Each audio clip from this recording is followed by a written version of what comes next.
ഒരിക്കലും നടക്കില്ല എന്ന് മഹാഭൂരിഭാഗം ജനങ്ങളും കരുതിയ പലതും നമ്മൾ ഇവിടെ നടപ്പാക്കി. അതിൻ്റെ ഉദാഹരണങ്ങളുടെ വിശദാംശങ്ങളിലേക്കൊന്നും ഞാൻ പോകുന്നില്ല. ദേശീയപാതയുടെ അനുഭവം നമ്മുടെ മുന്നിലുണ്ട്. ഗെയിൽ വാതക പൈപ്പ് ലൈനിൻ്റെ അനുഭവം നമ്മുടെ മുന്നിലുണ്ട്. അതേപോലെ തന്നെ എടമൺ കൊച്ചി പവർ ഹൈവേയുടെ അനുഭവം നമ്മുടെ മുന്നിലുണ്ട്. അവസാനം പറഞ്ഞ രണ്ടും പൂർത്തിയായി. ഒന്നിലൂടെ വാതകം പ്രവഹിക്കുന്നു, മറ്റൊന്നിലൂടെ വൈദ്യുതി പ്രവഹിക്കുന്നു. ദേശീയപാത ഏറെക്കുറെ നിർമ്മാണത്തിൻ്റെ അന്തിമഘട്ടത്തിലേക്ക് വിജയകരമായി നീങ്ങിക്കൊണ്ടിരിക്കുന്നു.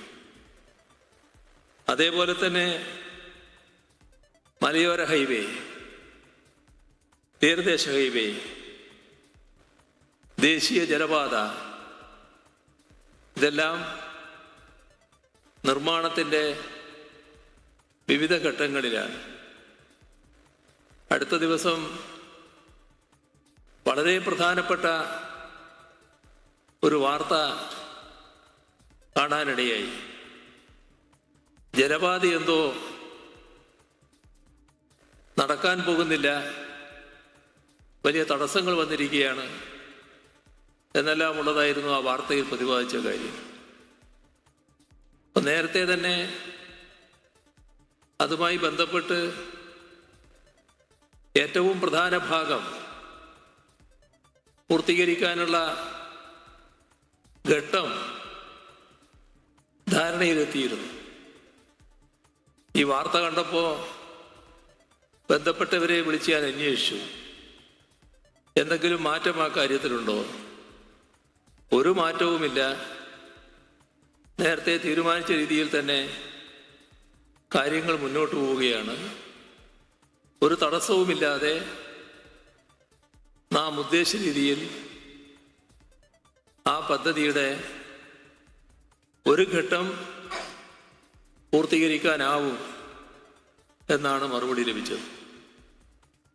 ഇത്തരം പദ്ധതികളുടെ കാര്യത്തിൽ തെറ്റിദ്ധാരണകൾ സൃഷ്ടിക്കാനുള്ള ശ്രമങ്ങൾ പലപ്പോഴും നമ്മുടെ അനുഭവത്തിലുണ്ടായിട്ടുണ്ട്.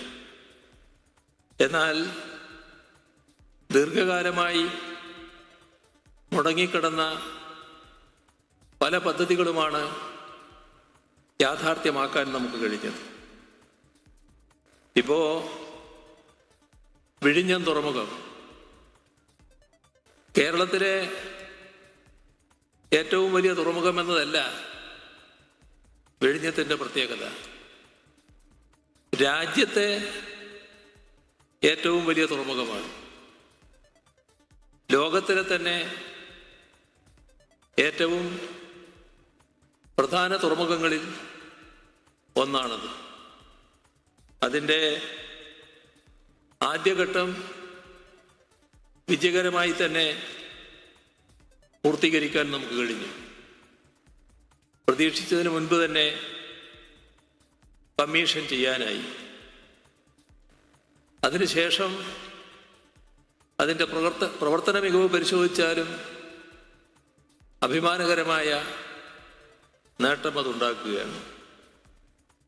ഇതെല്ലാം വ്യക്തമാക്കുന്നത് നമ്മുടെ നാടിന് ഇതുപോലുള്ള